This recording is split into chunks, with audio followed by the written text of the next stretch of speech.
Chicago Public Schools looking for a new CEO tonight. Byrd Bennett resigned in the midst of a federal investigation. As CBS 2's Derrick Blakely reports, the revolving door at CPS is taking a toll.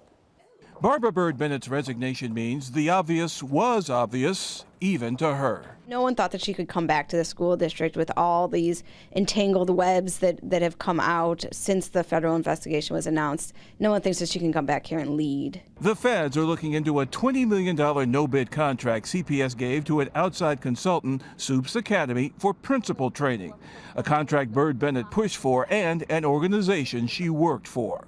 Teachers Union President Karen Lewis hasn't talked to Byrd Bennett, but they did exchange texts. I did venture to say, well, you did what you were brought here to do.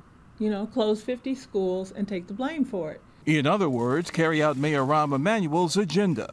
Emanuel's next superintendent will be his fourth in 4 years. And in the schools, the constant change breeds confusion.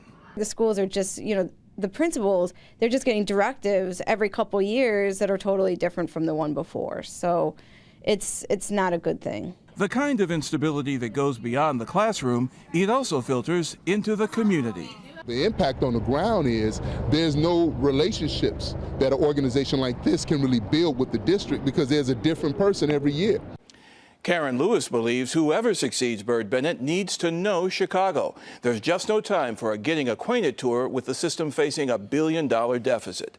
Byrd Bennett chose to get out now since her paid leave is up. She made $250,000 and the system doesn't owe her another penny. No walkaway payment and no pension.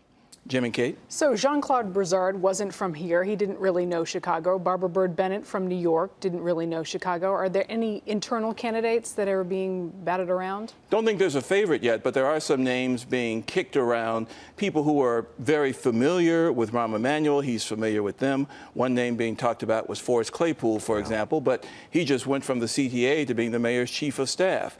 He did a great job at the CTA. He would have even a bigger challenge at the school board. He certainly would. All right. Thank you, Derrick.